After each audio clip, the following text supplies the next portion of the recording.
All right, rolling. Thanks everyone for being here today. So I've got my physical therapy student here, Clarke. Glenn's got an extensive background in strength and conditioning principles and sports performance. So he's going to talk about GPS and accelerometers and return to sport decision making. Thank you. So I want to thank Ryan for letting me do this presentation. As we go through this, a lot of the information, if I'm showing it, it's from actual GPS data that was pulled from a former university, and I've tried to keep it consistent throughout. So if you see something, we can ask questions about it. I know most of these athletes that are on there, so we can answer some questions from there. I have no disclosures. Catapult doesn't pay me, unfortunately. So if we talk about Catapult specifically, but GPS and accelerometers in general, there's a couple different components to them. The two primary ones are your GPS or LPS system, which gives you your position. That's where you get speed and distance. Anything that comes with meters, yardage, mileage is getting pulled from one of these two systems. Your second component is your accelerometer, which gives you directional acceleration. One of the important points of that is that that's velocity independent, which if you have a primarily running sport, a change of direction is going to be based on the change in acceleration, not a change in velocity, which is a little bit different and makes an accelerometer maybe a little bit more beneficial for a sport that doesn't have as much running or a small running space where you don't get the big speed and velocity changes. So when we started looking at the Catapult outputs that you get, the first one is going to be your big volume numbers. These are really the most common ones that people see and people are used to utilizing. First one is odometer. How far did you run? The second one that usually gets used is a player load. If you want to calculate player load on your own, the formula is right there. And you can go through that if you want. But really what it is a composite workload based on all that accelerometer data compiled into one number that you can use. It's very correlated with odometer. If you see that top right graph there, you can see blue line is player load and the bar graphs are odometer. This is for a single game for women's soccer. It's actually a game against Northwestern.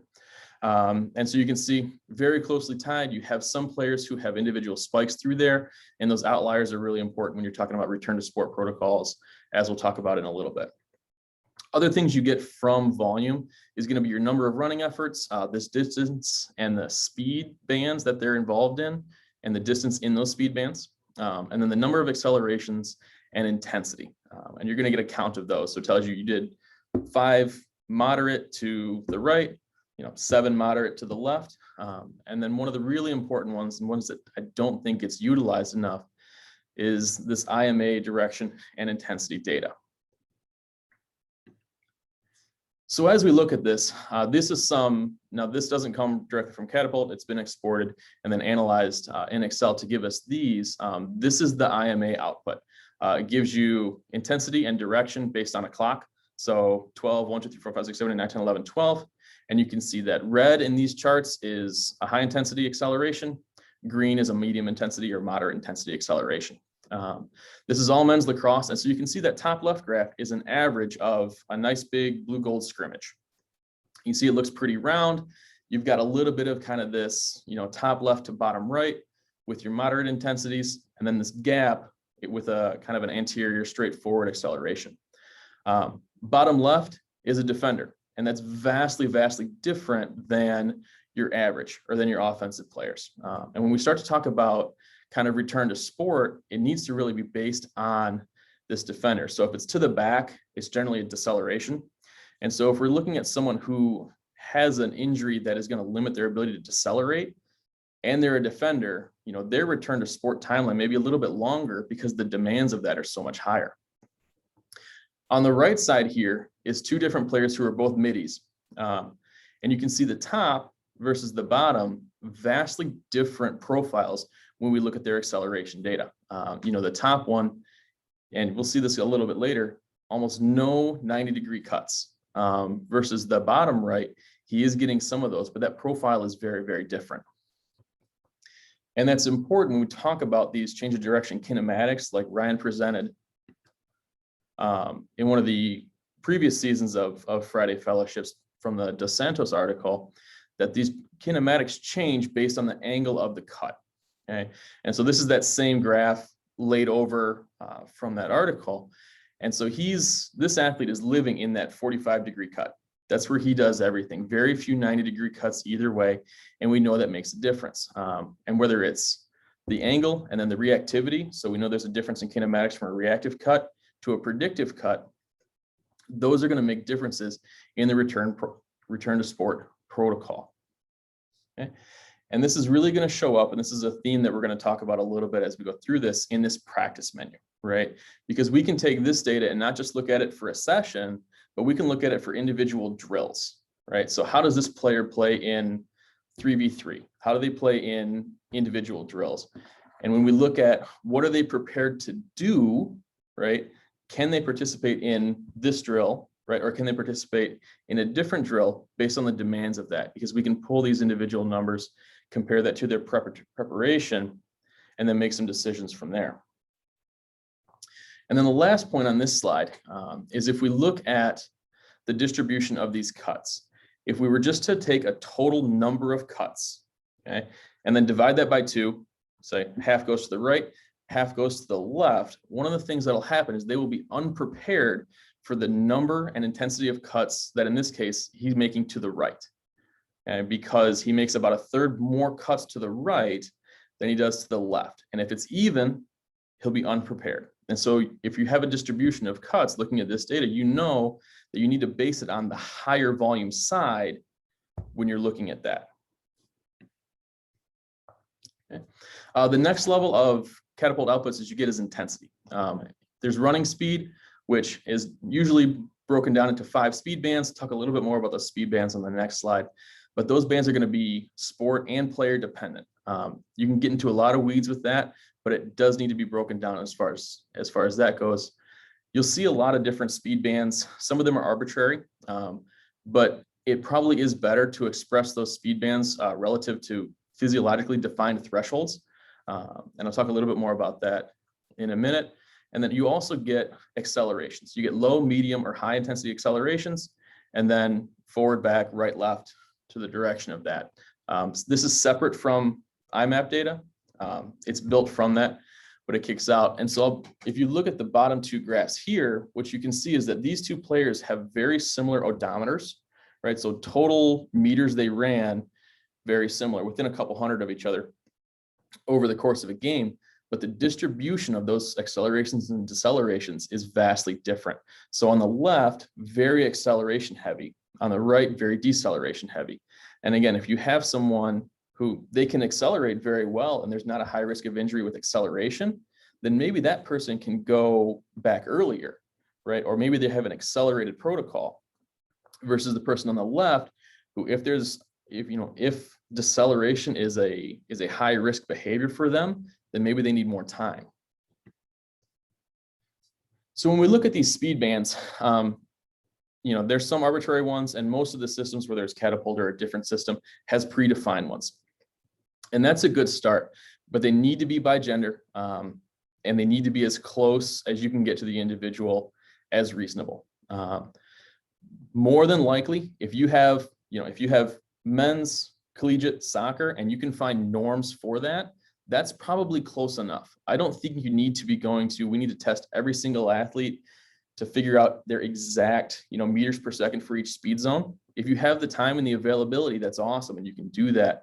But if you had really good norms, I think you can work from those, because otherwise you'll overestimate or underestimate the amount of high-speed running they're doing. So zone 1 and zone 2, these are the ones that kind of think about the least. This is your low-intensity movements, jog, low run. You're just standing on the sideline, jogging to get water, that type of stuff. Zone 3 is what I would consider the start of sports movements, right? So if you imagine you're a defensive player for soccer, you just cleared a ball. Now you have to jog back at speed to your position. That's the type of behavior we're talking about there. Zone 4 is really your critical threshold. You can tie this to a lot of different things. I do think it needs to be tied to something you can use. I like MAS, max aerobic speed. You could go to VO2 max. You could go to second vital lower threshold. There's a lot of things you could use. The thing that I would push you to look at, especially if you're in a sport environment that has a sports performance or a strength and conditioning group, is what do they use to define their conditioning, right? If they're using one of those thresholds as a way to say, hey, here's how we program their speeds, here's how we judge, if they're meeting the goals that we have for them, then that's a really good place to use that, so that when you talk to strength and conditioning, that you guys are speaking the same language. So it's not just a number, it's, hey, we use MAS to program conditioning workouts. How much time did they spend above that MAS in the game, right? Or in this drill, so that we can connect those to our off-season workouts and our on-field experiences. Zone 5 is considered, true sprinting, right? And it's important to look at, what are you going to use this for? You can make an argument for using an arbitrary number here, I think, because especially team sports are played at a given speed, right? Everybody's moving. It's based on the fastest person on the field. And so I think it's okay to say, hey, here's an arbitrary number for this one. If you're using it to look at readiness and looking at kind of neurological fatigue, then maybe you do need to use a relative number for that based on the athletes that are in front of you.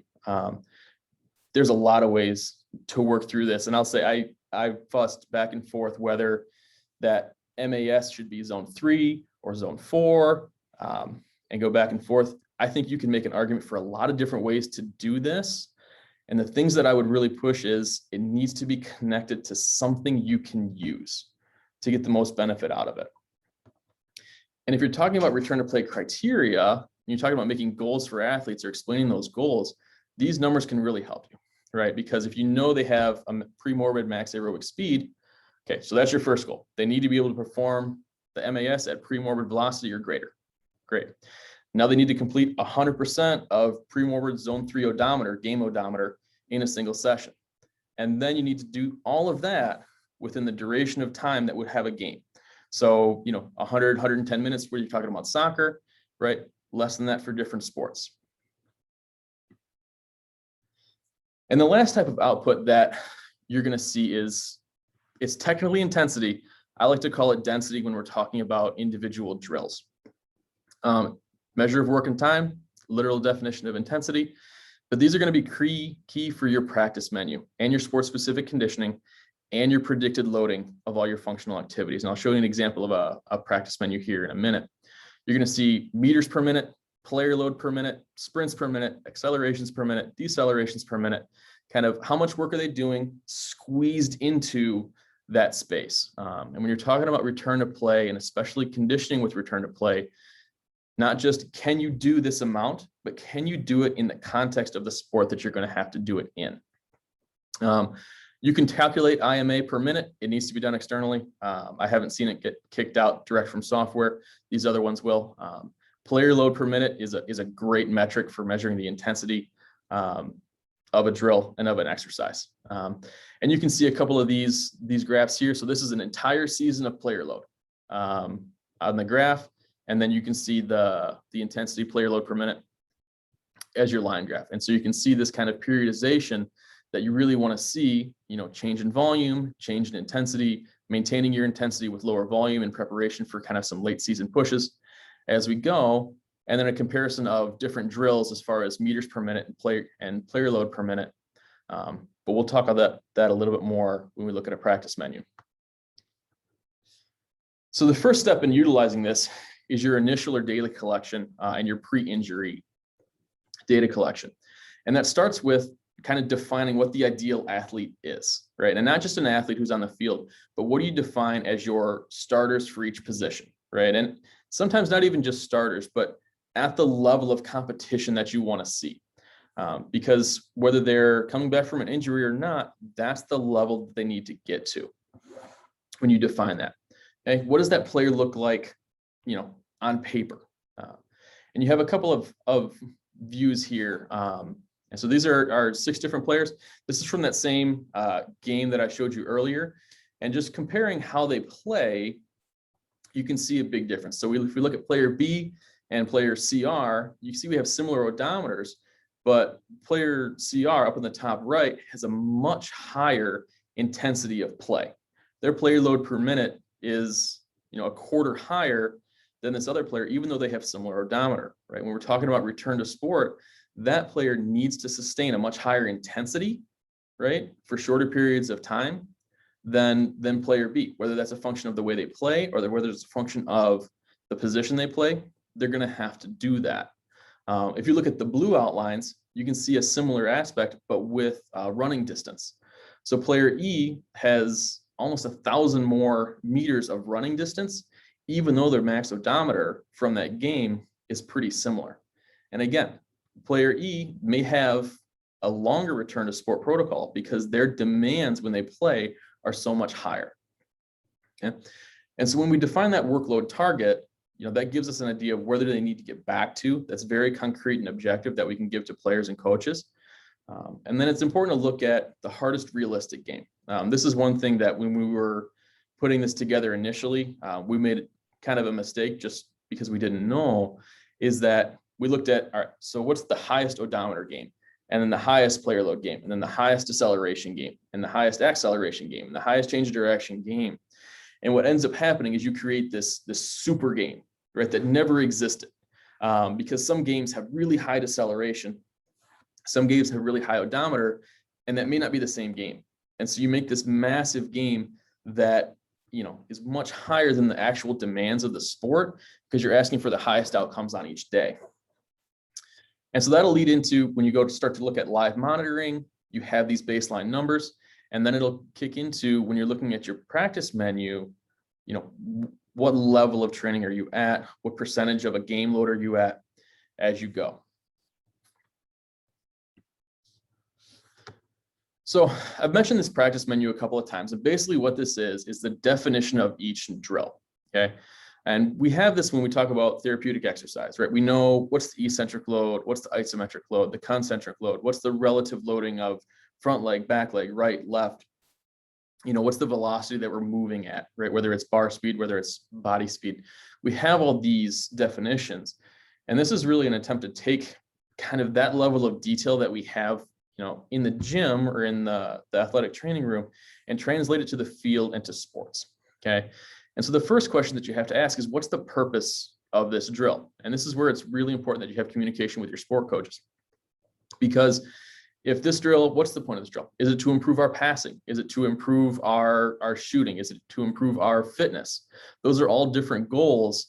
And when we talk about looking at these and examining whether these drills are the proper drill, then we can ask the question, is this the most efficient or effective way to get that specific goal? And that workload needs to be defined by position, because offense and defense may have very different demands and different positions will. If we kind of look at on the right side there, you've got, this is a single drill, technical skill drill with a primary goal of stick handling, ball movement, and defensive positioning. And this is that same on the right, that same athlete that we've looked at a couple of times. You look at the team average of 33.9 meters per minute. He's well above that, right? He's a third above that for every single minute he's in this drill. And then if you look down at his change of direction, he doesn't turn left ever. And that's going to be relevant. I mean, this athlete had back pain all the time, but he never turned left. Everything he did was to the right, to the right, to the right. And some of that's hand dominance, some of that is position. But when we talk about return to sport, just looking at team average may not be sufficient. It really will be beneficial to look at how that individual athlete plays. And then as we go to return to sport, what does that athlete actually need? If you have an athlete who has very good technical and tactical skills, then maybe they don't need to use as much return to play time in their technical and tactical aspects. We can push their fitness because we know they have a good baseline in that. If you have another athlete who lacks those skills, right? Maybe they're, a relatively unskilled player in those technical skills, then maybe that's where we need to push that limited player load capacity that we have is into technical and tactical training to be most beneficial for that eventual return to kind of full participation. So I'm going to show you a quick practice menu here in a minute. This one's built in Excel. There's other ways to do it. Excel works great. If you're looking at how to set this up, you're looking for how to do data validation and make lists and how to make pivot tables. Those are the highlights of how to do this. This really should not be the PT's job, PT or AT job. This is not appropriate for them. They've got other things to do at practice. This is perfect for a GA. A sport GA is the right person to track these things because they're going to stop the clock on every drill. They're going to define each drill. They should know which players are going in and out. They should know what's the purpose of each drill. So they're the ideal person to do that. I've seen strength and conditioning do this. That gets to be a pretty high demand for that. And it really, at this level, I think it should start to be shifted to the sport staff. And then if you have live monitoring as well, when we talk about kind of early and late return to sport, that's helpful as well.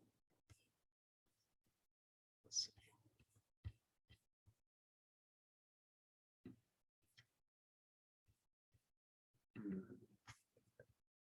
cool. And then just share the screen. Okay. Hit that, and then you'll hit the. Yep, there you go, just like that. Just make yeah. Cool.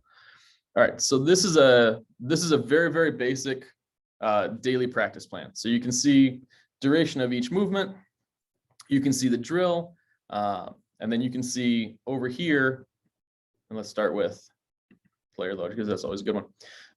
And so you can see by position the differing player load for each one of these drills, right? So their dynamic warm-up for their forward center backs and left backs, either a function of the individual athlete or the way it's set up, is a pretty high player load for a dynamic warm-up. Okay? And if you look down through here, you can see something like this 4v4v3 drill, massive difference between the player load for each one of these positions. And so when we get into, what's really the purpose of this, if we're saying, hey, you know what, we want a higher player load, that's great. But if we're looking at here, these numbers, 75% of a game, maybe that's a little high for what we want. And then we can start to have conversations with coaching staff about, is this the most efficient way, right? So can we take, instead of 4v4v3, can we look at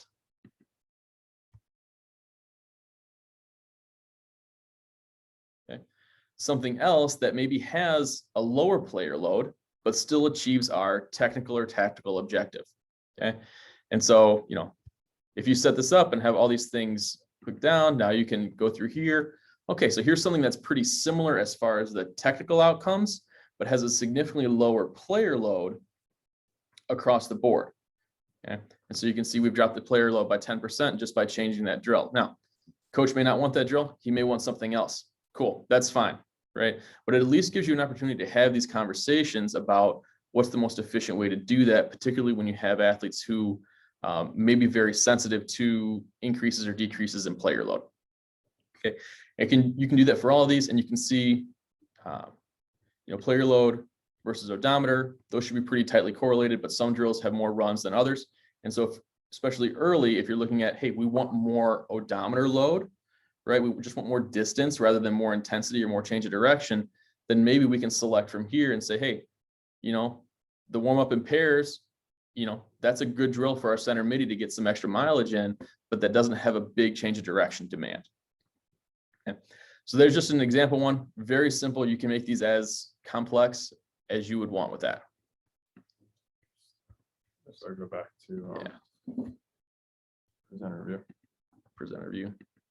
You gotta go back to Zoom. Okay. And then screen share. And then hit your PowerPoint again. Oh. Presenter view. All right, cool. So we'll go back to the slide here. Go from there. So when we're thinking about using GPS for progression, I like this idea of sequential buckets with a hole, right? We don't fill up one bucket at a time and then fill up the next bucket, then fill up the next bucket, right? So we start with adding odometer, right? We get some general physical preparation in there, start to build some player load. Once we have a base in that, then we start to fill that accelerations bucket, right? Once we've got a base there, now we look at our decelerations. Then we can start to look at our kind of more sports specific IMA change of direction data. And then we can start to look at, hey, now they've proven they can handle these changes of direction. Now we can start to fill that really big sport and density bucket, right? Take what they can do, squeeze it down to more similar to their sport demands, and go from there. Now, this order is going to be dependent on the injury, the athlete, the sport, where on that bucket that hole is, whether that's high or low. That's all the things that are clinical judgments that aren't defined ahead of time, but that your GPS outcomes can give you an idea of where they are and what they're able to do. So when we talk about looking at these loading parameters, it's really helpful to use historical data. If you think back to some of those charts I presented before for a full season, looking at, hey, when are they going to come back based on kind of previous injuries and literature? Are they coming back at a high intensity phase, a low intensity phase, a high volume phase? Well, we need to make sure they're prepared for that transition.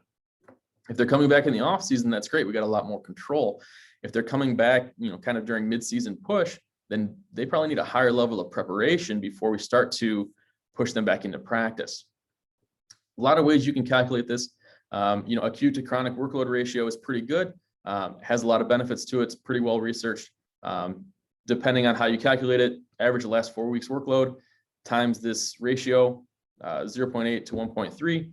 There's other ways to do it. One of the other ways that I've seen that I think works pretty well is using game to game as your cycle length, especially if you have multiple games in a week, right? You have 2 games, a Tuesday game and a Saturday game.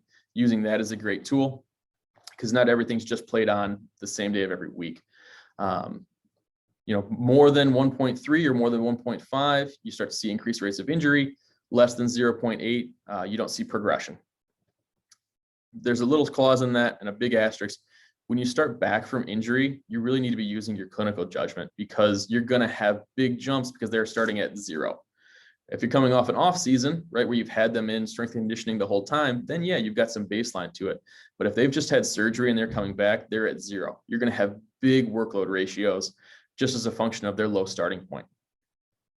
Now, these categories should be calculated separately because there are different and optimal ratios for different types of loading. You may have a lower type of loading for change of direction, right? You may feel this player is pretty good with accelerations. We can push them faster without concern. And so you may have to vary that in there.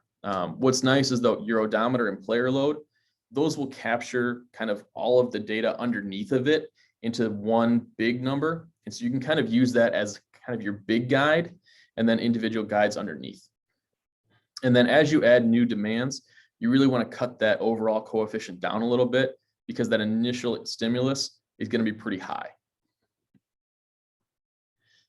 So when we start to look at, kind of the early return to sport specific activities, it comes back to that practice menu, right? So what is that athlete well equipped to do with minimal supervision? Because that's what they're going to have on the field, especially in team sports. They're not going to have you right next to them. They need to be able to do whatever drill you're asking them to do with very little supervision and in whatever level of control that they're being asked to perform in. Certain drills have high control, certain drills have low control, right? A direct competition one-on-one drill is a very low control because you have somebody trying to win and somebody trying to beat that person. Individual drills where you don't have a competition, that's got a lot of control. They control the speed, they control the angles, they control when and how they go. Okay. And so looking at this, we can look at their high load activities or injury specific load planning. And there's some examples here of ways to look at that. But if we look at something like they've had an ankle injury or an ankle sprain, we can push them in drills that don't have high change of direction demands. And we know which drills those will be because we have a nice practice plan that tells us, hey, this drill has high demands, this drill has high odometer demands, but not a lot of change of direction. Maybe that's the drill they need to go back in initially. And again, I mentioned this before, but what does the athlete need? Do they need technical skills? Do they need fitness, right? We need to push where they need the most help to make that transition back. And this will progress into live monitoring, where we start to give them a lot more leash, let them move more, right? And then watch what's happening and say, hey, that's enough, right? We've done enough that they need to start coming out or they need to go do something different. And so that's where we start to look at mid and late return to sport activities. So they're doing well. They're doing most of practice, maybe, or doing all of practice with reduced reps. And in this point, we really want to define the workload before practice, right? We have a target workload we want them to get to. We're going to watch it on the computer. When they get there, they're either going to come out or they're going to change. And we want to plan that based on predictive values. We don't just want to let them go. We want to say, hey, we think you're going to do 7 minutes here. You're going to do 10 minutes here. You're not going to do this drill. You're going to come over with us. Then you're back in for team and go from there. Anecdotally, I don't have any research for this, but just anecdotally, losses always have a higher player load, especially decelerative load. And that's something you can manipulate. If you put them, if this is a junior or a senior who's a pretty high level athlete, you can put them in the same drill against a freshman where they win every time. And that's a lower player load for the same drill. And so you can kind of manipulate relative intensity by doing things like that. You want to monitor your key metrics depending on their injury. If it's change of direction number, if it's number of decelerations, you can use either one of those and set your ceiling for that. And then if they're getting limited repetitions, and then this is one that really goes for the whole team, you have a defined load that you're trying to get everybody to, right? We have, our general adaptation syndrome. We want this much workload to get us our best performance. If at the end of practice, they're below that, then maybe everybody needs to go on the line and we're going to run until we fill those buckets, right? To make sure everybody has a level of fitness that they really need to have, whether they're coming off an injury, whether they're backups, because even backups are one play from being the starter. And you can't have a backup go in and not be as skilled and not be as fit as their starter. So there's some clarifying remarks here because that's a lot of information and there are some weeds that we can get into with a lot of this stuff. And there are a lot of ways to do these different things. This is one, right? And there's even within that, there's different things that are specific to each institution, each sport, each drill, each player. And workload it's just one part of a bigger whole, right? So GPS on its own is not magic. It needs to be combined with clinical judgment, with, Ryan's going to talk about force decks here in a minute, with force output, with strength numbers, with technical and tactical outcomes, talking to your sport coaches. This all comes together. They're all one organism, and you need a common language and a common direction and common priorities. And this is a tool to help get everybody on the same kind of vocabulary. And it's really key to have this communication between sport coaches and sport medicine when we talk about what is important for the athlete. What do they need to be able to do to be successful, and prioritizing that in a way that's efficient and safe.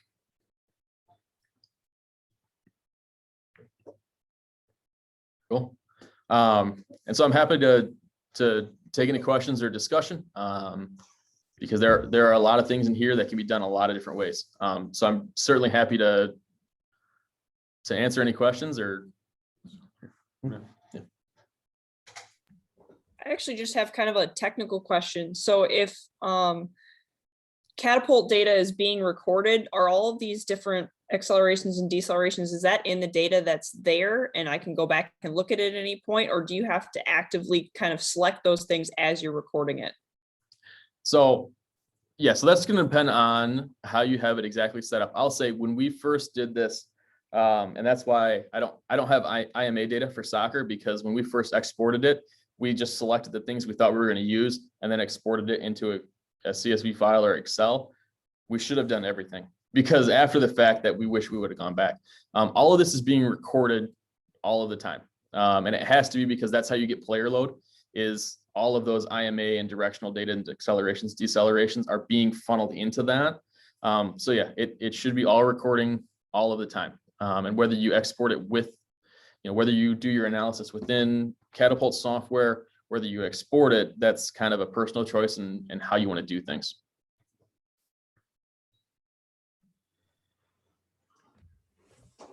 Hey, Glenn, first of all, nice job. Ryan, feel free to cut me off if we're running low on time. I have a few questions. This is all fairly new to me, so yeah, it's really helpful. First question I have is for like calculating IMA. How time intensive is that if we were to do that, let's say for one athlete? So it depends. It is time intensive initially. And that'll be the thing with all of this, getting your pivot table set up and your heat map set up, or your spider charts, whatever you want to have as your output. The initial setup is going to take some time, especially if you're not super familiar with Excel. Now, Catapult's software has gotten a lot better. So like a lot of this data is 4 to 5 years old, when I don't think their software was as capable. And so we basically got frustrated with it and we just kicked it out into CSV and then just did analysis in Excel. That was just the easier way for us to do it, to get the outputs and the kind of reports that we wanted. So yeah, I think I will say initially there is a good bit of time investment to get things looking the way you are. once that's there, a lot of it is copy and paste into your database, refresh your pivot tables, and now you're set. So yeah, there's a front end load to that. All right, thank you. All right, man, that was expected. I just didn't know what to plan out, kind of deal. And then for norms, are we looking for norms in the research, or should we look at just the starters of our team? Just because each coach runs like different offenses, just everything's different with each coach. So would we just look at what the data is available, or just do our starters and then kind of base each season off of that, or like whoever we're trying to get back to off that data? Yeah. So, and this is going to be depending on how you want it to work. I think you can use, as long as you have defined research-based norms that are consistent. Like I said, if you've got, men's collegiate soccer MAS or men's collegiate soccer VO2, and that's what you have, then I think that works pretty well. I think if you have a group that's not got a lot of variation, right? So soccer, because that's what a lot of this data is from, soccer, lacrosse, their MAS is going to be pretty close to each other. So I think you can use basically a single number or a little bit of variation. If you're talking about something like football, right, your max speeds for an offensive lineman and a wide receiver are going to be different. And so at that point, I do think you need to start looking at, some more individualized. The question of whether you use, basically just test your starters and use those numbers, or you test everybody and use, individual numbers, depends a little bit on the time that you have. And then also what you're using it for. And I think that's an important thing with this, because this stuff is expensive. And so what you're using it for, you need to squeeze everything you can out of this. And so if you're using it to guide your conditioning program, right? And this is why, I use MAS, because I think it's easy to test. I can do the test as part of a workout, and then I get that number. I can fudge it later if, hey, these guys are running a little bit quicker, I need to increase their MAS. And it's a good, nice, simple number. You can use that, and that's a pretty easy one to get. If you want to use a different number, because when I was coaching, I used that to say, hey, you're going to run, 1,000 meters. It should take you this long, right? And if it doesn't take you that long, then I'm going to chew you out because you need to run faster. And I use that as the programming. So it's really helpful to have Catapult data that says, that's consistent with that, because then if we're doing extra conditioning, hey, starters got 25 minutes above MAS. Guess what, everybody else? You're going to get 25 minutes above MAS because that's what you owe me. So it depends how you're using it. Because I do think it needs to be tied to something that, number one, you're going to use. Number two is physiologically based. You could do kinematics, right? You could, a change from walking to jog, from jog to run. If you wanted to get into that, you could do, flying 10s and or flying 10-meter runs and use those numbers. It just depends a lot on how you want to use it. Okay, thank you.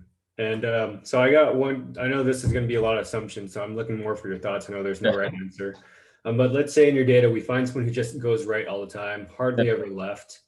From a rehab standpoint of preparation, once they're back to like practices, do we want to make sure they can handle those loads of going right? Or do we want to kind of like work on their left because we think there's some kind of like imbalance kind of deal?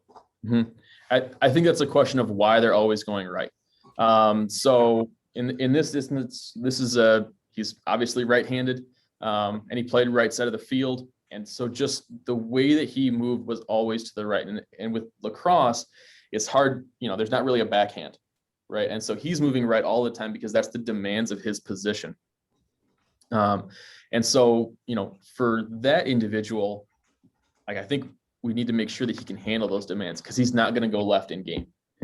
He's just not. But then when we're talking about working with sports performance or strength and conditioning, he needs to go a lot left there, right? And so maybe that's a conversation with them, that it could be as simple as, every time we do a rotational movement, you do 2 sets to the left, 1 set to the right, right? Because we know he does plenty to the right all of the time. So it kind of depends. If you think it's a restriction, right, that they have an underlying asymmetry that's driving them to only go to the right, then yeah, I do think you need to address that. But if it's a function of the position or the demands or the way that athlete plays, then I think we need to prepare them for that, because that's not going to change. Okay, thank you. And then one last question. So we talked about like bringing them back up to their player load so that they're ready. Obviously, you know, coaches are not going to be down for that. So it's like, can they play or not? So would you be happy, like, let's say you're telling the coach, hey, hopefully let's only play them for a half or 15 minutes in a soccer match. Would you want to see them at like 90% load then, or just to the 15-minute load before you kind of let them back into the game for returning of 15 minutes? Yeah, so I think you've got multiple things in there. Yeah, if your coach is saying if they're yes, they need to be able to play the whole game, then that's what they need to be prepared for. So the other thing that I'll say is that if their mechanism of injury, if you think that a contributing factor was their like lack of conditioning, right, that they were out of shape and that contributed to it, then whatever they're going to do, they need to be well above that, because we know that they're susceptible to injury when they're fatigued. If you don't think it is, then I think you can prepare them for that. And I think a little bit of it is how confident you are in coach being willing to pull them. If they're going to go in and if there's an issue, or if they're down by a goal and coach is going to leave them in for 30 minutes, 40 minutes, even though we've agreed on 15 ahead of time, then they need to be prepared for that. That's a real, it depends question. But, I think you need to prepare them for the hardest realistic outcome of what they get. If they're going to get put in at 0 minutes, they're going to play for 90, then yeah, that's unfortunate, but that's what we're going to have to do. And that's a reality. And I don't have a perfect answer for that question. Yeah, I don't think anyone does. I just want to know your thoughts on that. So Yeah. I appreciate that. But that's all I have for now. I'll save some questions for after Ryan. Thank you. Switch over. Can I ask one more question? Yeah, go ahead. So in terms of trying to use this data to advocate for your student athletes and kind of see like to coaches and say, hey, this is what I'm looking at. This is why I'm worried that something bad is going to happen. Not necessarily in an acute return to play setting, but someone who has an injury history. Obviously, I can use the acute chronic workload, especially someone that has a soft tissue injury. But is there anything else that you would recommend that I look at that I can use to advocate for those kids, saying like, hey, this person's speed is declining? That's what I've looked at in the past, is their max velocity is falling off. But do you have any other suggestions? Yeah, I think that's one. I think the other one is that I think is really helpful is spikes in player load that you don't expect. And that's where it's really nice to have those predictive values, where if somebody's coming in and they're this level of player load consistently, then all of a sudden they're bumping up, then that may be a sign that there's an inefficiency that's starting to present itself that they're compensating for. And so you get this bump in player load that you don't expect. Anecdotally, I've been around where we did, a place that did Cooper test, which is a solid state test. You run for X number of minutes, 10 minutes, you go as far as you can. We had 2 athletes who had GPS on, running right next to each other, same duration, same field, right next to each other, same total meterage, huge difference in player load, right? One player really low, next player really high. The player with the higher player load within a couple of weeks was injured and done for the season. And so I think that bump in player load may be an indication there's inefficiency there that's starting to present itself. So that would be one that I would look at, or a drop in player load per minute that you don't expect otherwise. So kind of looking at like practice reps and time spent on the practice field compared to their player load. And if there's anything that seems kind of inconsistent, that's something that you would flag. Yeah. And I think, that's what's really nice to have this kind of baseline is really high numbers, really low numbers. Okay, what's going on there? Because they can mean different things. And at the very least, it gives you a flag to say, hey, maybe we need to come in and do whatever your kind of movement testing is. Do a quick exam. How you feeling? Is there something you're not telling me? To really guide some of those questions. Thank you. Cool. That was awesome. It's been great having Glenn here to be able to bounce ideas off of. I love that he's got such a great strength and conditioning background. It's been great. Let me flip over to my presentation.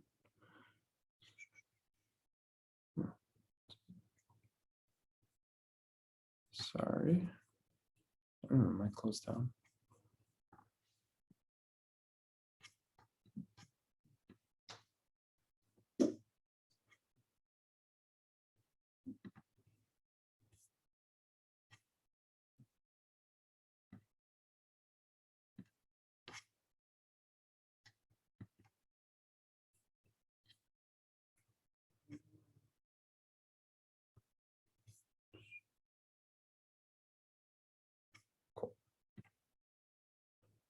All right, can you guys just see the regular PowerPoint, Vian?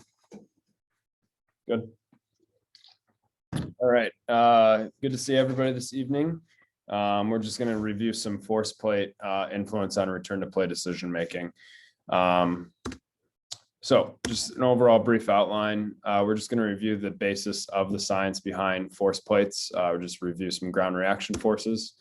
We're going to introduce force deck and plate technology. We're going to go through a counter movement jump example. We're going to then progress into discussion on the available literature and the metrics that exist, and then also review some other applications and then open it up for discussion at the end. I have no disclosures, but much like Glenn, I wish I did. So vertical ground reaction forces. Ground reaction forces is the force exerted by the ground on a body of contact with it. And this is based off of Newton's third law. So in this example that I'm going to go through here, we have our world. And on that world, we have this random guy, let's call him Vien in Corvallis, Oregon. And for the moment that Vien is standing still, we have the earth pushing against him. But as long as Vien's standing still, we have an equal and opposite force. And that's based off of Newton's third law. And so that's basically what a regular bathroom scale measures, is this force. And so what force decks are essentially fancy scales that allow you to capture the force of a person at about 1,000 times per second.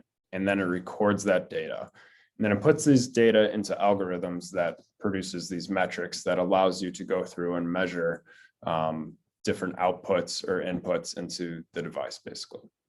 So what we have here in the background is a picture of force decks. This is one that I have here at Northwestern. This is a Hawken Dynamic. And these are commercial units for performance and rehab that are usually divided into two plates to get left and right readings here.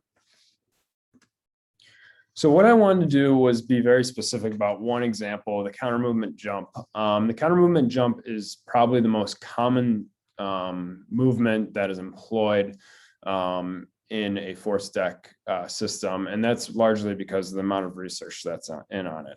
And a lot of the research comes from the strength and conditioning background. So it looks at preparation, but I also think, and a lot of people also have started to research more on a return to play or rehabilitation aspect of it. So we'll show you here, just as he goes through the video, he's going to rapidly descend down, jump up in the air, land back on the plates, and then come back to his original position. And that's a counter movement jump. So what we're going to do now is go through each phase and show you what the output is on the force deck time curve here. So the first period that we have is the standstill period. So this is when the patient is standing still, obviously, and it goes from about here all the way to here. And what this is going to basically measure is the, once again, weight and the isometric force that the person is pushing into the decks. So we can see in this example here, up on this, the y-axis, that person weighs about 900 newtons, or produces about 900 newtons of force is technically the right way to say that. And so as the patient's body weight just is in this phase, it constantly produces that 900 pounds or 900 newtons of force. So then we move into the unweighing period, and that's from this dot to this dot. And so what we can see here is the patient starts to flex the lower extremity and allows gravity to accelerate that center of mass in the ground. This is initially without any eccentric forces. And for me to understand this, I think it's really helpful to remember our reference values of the patient's weight and force in standing still. So we go back to that 900 newtons here. And by giving into gravity, the patient has decreased the force of input into the decks by decreasing the largely isometric force that he was imparting with his stabilization muscles in standing. The phase concludes when the eccentric forces, which would be right at that red dot here, that are applied by the lower extremity musculature combined with the weight of the person exceed the original force produced by the weight of the person in standstill. So largely, like I said, it's just that weightlessness. It's the roller coaster kind of going over the hill. And as John Mayer and Tom Petty would like to say, it's the free falling stage. Then next we have the braking period here. And this period is characterized by the eccentric muscle force application to slow down the momentum of the body that was created in the unweighting phase. So this phase eccentrically loads the muscles, and at the top of this curve is the transfer amortization period. This is when the athlete changes over from that eccentric force to that concentric force here. And this is the period that we want to be quick and rapid, and basically allowing that rapid loading of the eccentric muscles into the concentric one. So that braking phase we can see here is just as that person lowers down to the depth. And it's just so remarkable to me that basically we've gone from 900 newtons all the way north of 2000 newtons just by that eccentric force, and just clues you in how it's basically producing already more than your body weight as you go through. So the next is the propulsive period or the concentric period. And this is basically easy to digest. This is when the concentric muscle activation of the athlete overcomes the gravitational pull of the earth to be able to lift the athlete off of the force deck for a moment. So it's just that pushing down into that and that concentric motion. Next, we have the flight period, and this is clearly when the athlete is just off the ground. And you can see after that fast, rapid propulsive period where that toe off happens, and you can see how ridiculously rapid that is. That's when the person is not putting any force into the deck, and it's reading 0 newtons at that phase. Next, we have the landing period. This is clearly when the patient lands, and you can see how rapidly that force increases as the patient's weight just hits the deck. And then we can see right up here is when the calf musculature starts to absorb that weight, and then also utilizes the other muscle groups such as the quads, the glutes, torsos, back extensors, to be able to slow down that motion as well, which you can see here, leaning a little bit to the right there. Got to get that a little bit cleaner.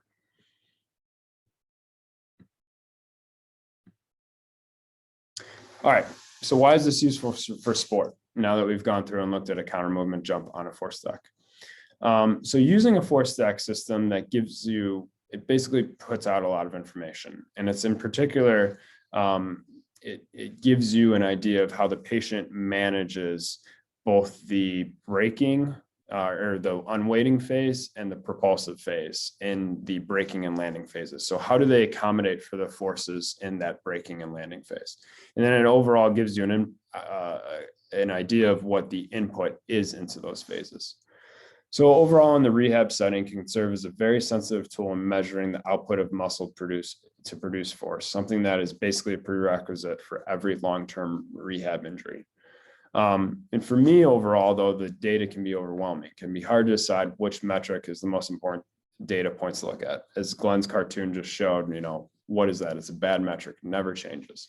And you can see here that when I go through and I look at that force time curve, right under that on my Samsung tablet, it will come through and punch out 77 numbers of all these different metrics coming from all these different phases. And that's a little bit of overload for rehab clinicians.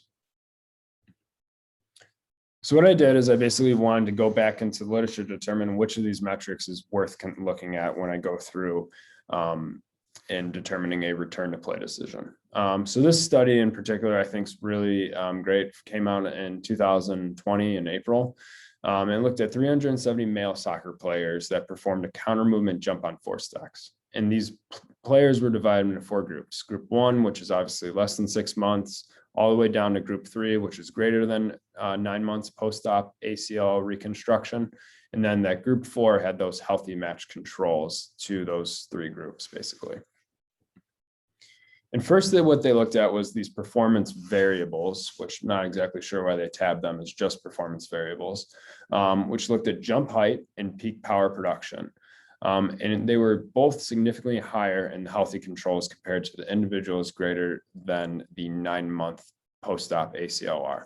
So even though these individuals were basically going in and completing that prerequisite, that magic number of 9 months that's supported in the literature of having a decrease in rupture, they were still significantly worse in their ability to produce force and jump high. And so, I think it's, I don't think this is a shocker to anybody that these people are still weak, even though we're returning to sport. And I think the force deck is something that's going to really keep us almost honest as we go through these rehabs and be able to look at these metrics and say, hey, we're not quite there yet. And I really like it in this setting too, because I can look at baseline functions because I've had relationships and we've tested these athletes before.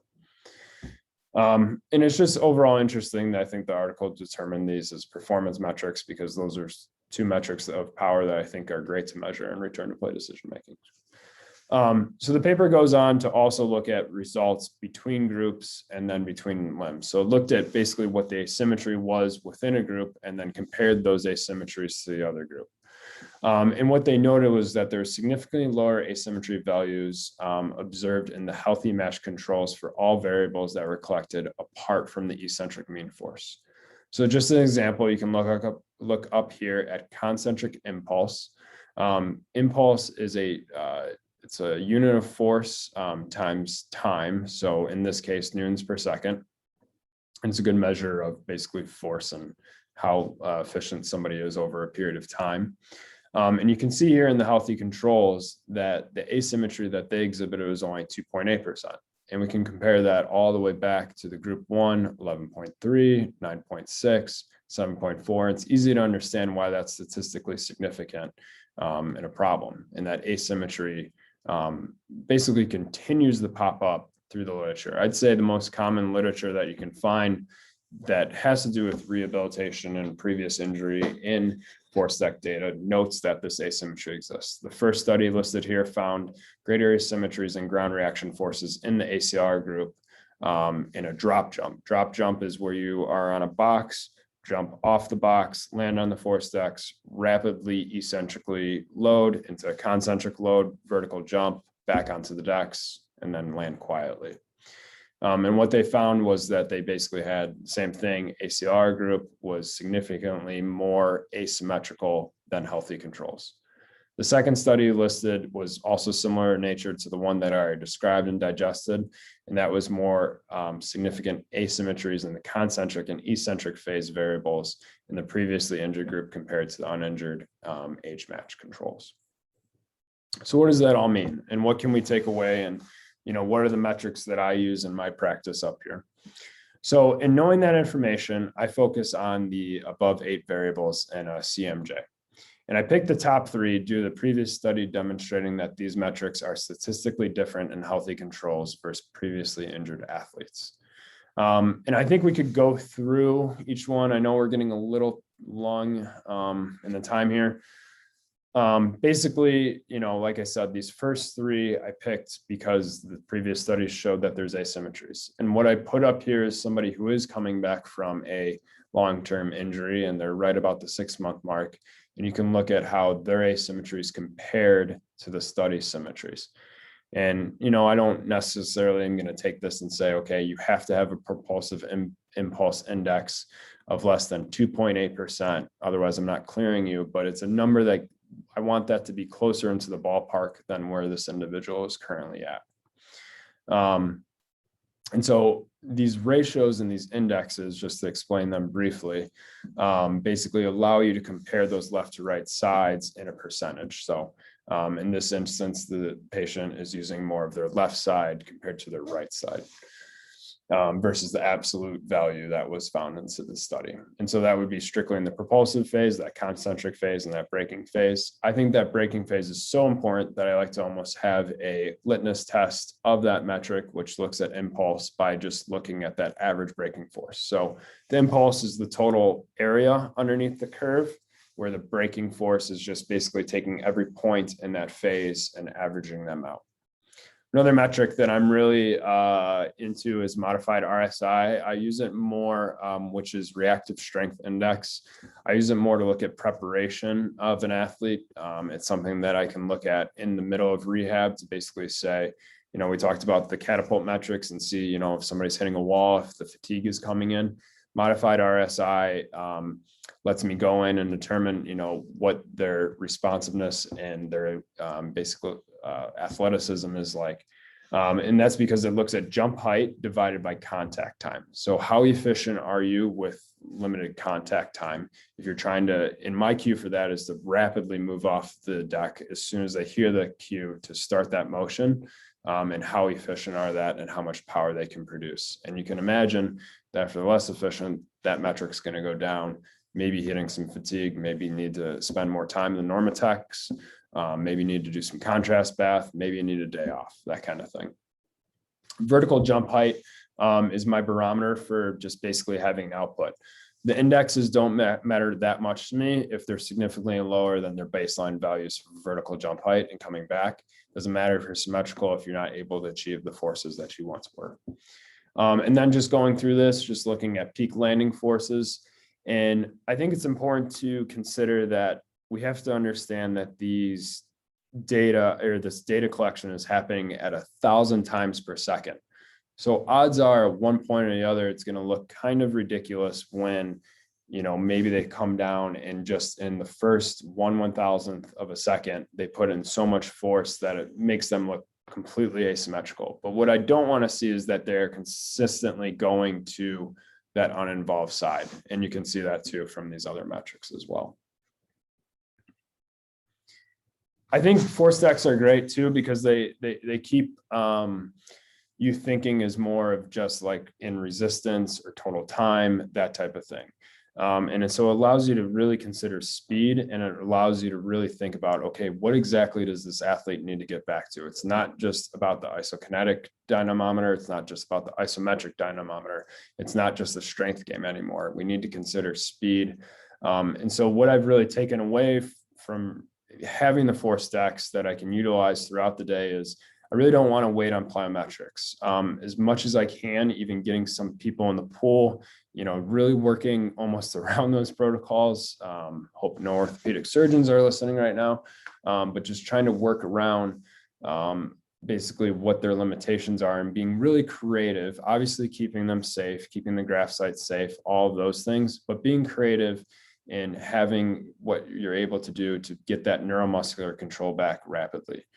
I think, you know, I took this away from Lee's with the New York Giants talk, but you need single leg dominant rehabilitation. Every sport we play is a single leg dominant rehab or sport. And that really needs to be emphasized throughout. It's way too easy to compensate in double leg rehabs, and people will do it because they're protective. It's that natural instinct to protect that side. So just drive volitionally through that single leg. Balance exercises are always important. Being able to regain that neuromuscular control. In of that too, and I was guilty of this in my first years of being a PT and an AT, was I always had the person standing and just throwing a ball against the wall. And I've really tried to challenge myself to be working through a range of motion while catching a ball, you know, really getting into those depth areas so they have that control, and really being able to provide that neuromuscular control. And then, you know, kind of going along with that, you know, this could be like a sub bullet to that is just the randomness of resistance. The environment is going to be key for motor learning. Having them do it on the turf, having them do it on the deck, having them do it on our, you know, plastic surface out here, getting that volitional control. And then the other thing that utilizing a force stack is that speed is a variable that can and should be manipulated as much as resistance is in the rehab setting. And really working with Glenn, who has a strength coach background, you know, he's really coaching up tempos and these holds, and he's noting that, and that's been really helpful for me to challenge myself. And it kind of gets back to that whole don't wait on plyometrics. When somebody is really limited in the first 4 to 6 weeks of an ACLR rehabilitation, but they can do core bridges, try to get that speed up, try to work through that and make sure they're well and controlled. You're not working through an effusion, but, try to get a little bit of movement behind that to get the fast twitch muscles firing and ready to go. So all of that, I'm right at 19 minutes there, just talking about one jump. And I just want to emphasize how I'm just literally scratching the surface of what the utility of a force stack can be in a rehabilitation setting. I've already kind of described the drop jump. I think drop jump is probably actually arguably maybe more important in a rehab setting. I just like how much it can control, especially in like a non-contact ACL rehab. I like how much you can control the variable of what the intensity of that eccentric braking phase is.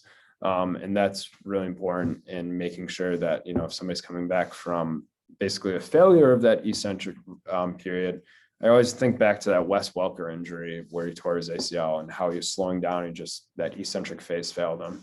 That's somebody that I really want to do a drop jump with.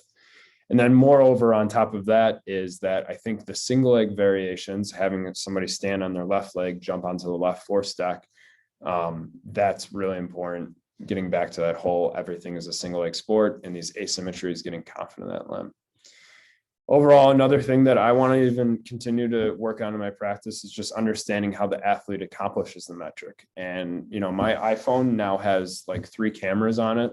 And, I know VN uses those to take really cool Instagram photos, but I think there's more and more analytics coming out to be able to look and see how athletes are moving and be able to look at, are they moving, how many degrees through the knee, how many degrees through the ankle, and being able to overlay that with what you're seeing on the force stack to understand, okay, this person is still predominantly moving through their hip and their ankle and they're not moving through their knee, and being able to look at those metrics and maybe explain why you're seeing what you are seeing in the data that you're coming out with on the force stack. Another thing that I really love to do is just throw the force stacks upstairs and the injured guy lift, hex bar squats, hex bar deadlifts, split squats, that type of thing, to be able to not only understand how much force they're producing from week to week, is that increasing, but also just be able to give them feedback and exercise and be like, hey, you're leaning to the left, or push more through your left. And that, becomes less of just a objective game. Another function is be able to take basically the, squat bar. Hawken does make a bar and just basically do an isometric pull where you're pulling, the bar isn't changing in speed or where it's at stationary, and be able to pull that isometric pull and come up with basically a strength metric. There's also some studies looking at rate and force development. I think those isometric pulls are going to be good. And I kind of already touched on percent change. So with that, just thank you everyone for your time. Appreciate that we went over, if anybody needs to go, I understand, but just want to open it up for discussion because this is a new area for me. I've been at my current position for, I think, 9 months at this point. So just want to see if anybody else is using this technology and how do they fit that in their return to play decision-making model right now. Ryan, sorry if I missed this, but does rehab own their own force plates? Are you sharing this with performance, or how are you kind of splitting the, like how you're using the force plates there? Initially, the football team purchased them, and we split them. They live in my office, but I mean, the cool thing about our high performance team here in Northwestern is in every injured lift, I'm up there with our head strength coach, taking the guys through things and being able to just look at the data together. So I'd say more so than anything, it's the high performance team that owns them here, which is both rehab and sports performance. Gotcha. Thank you.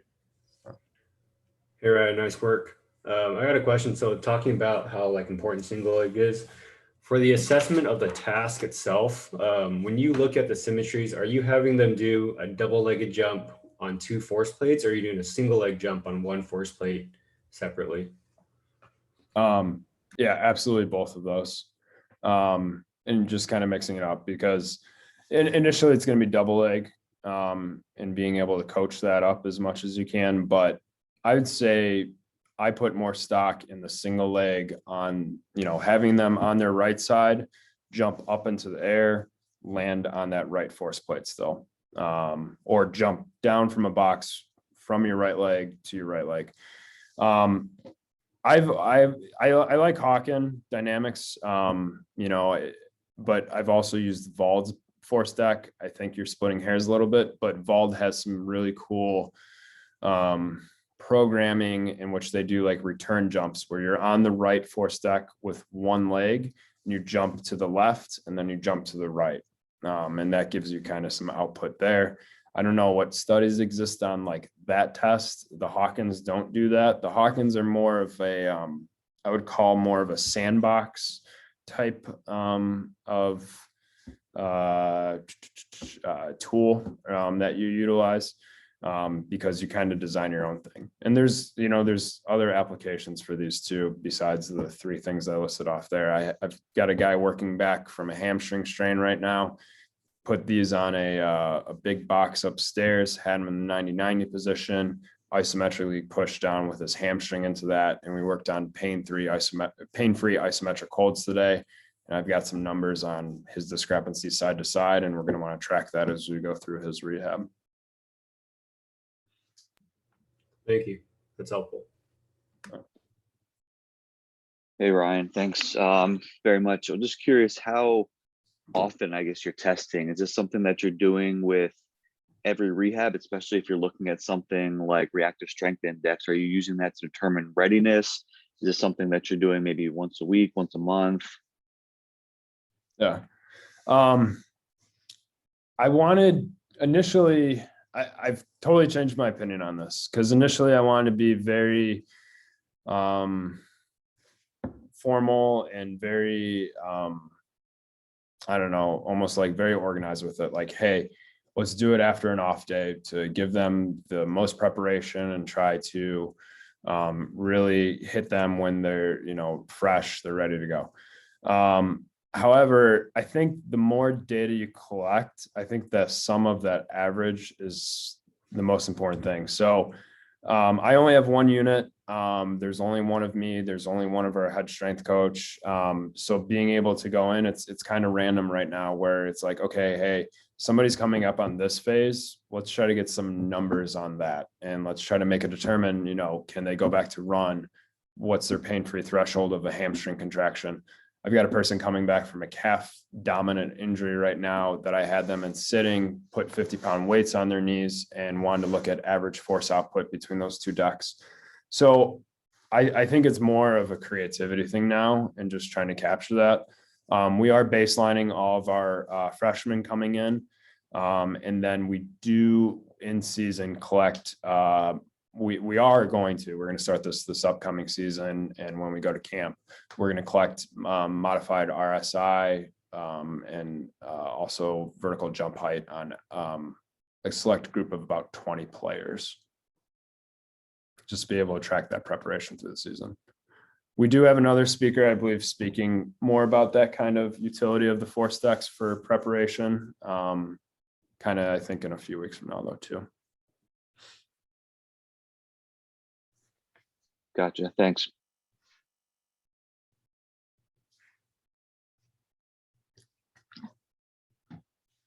All right.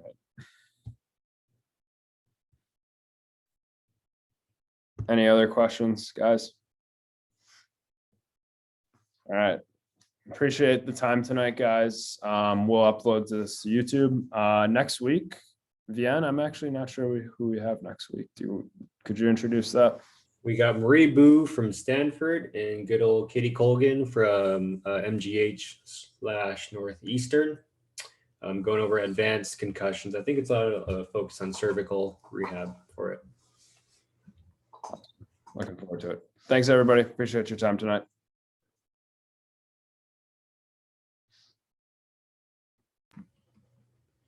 Nice work, bud.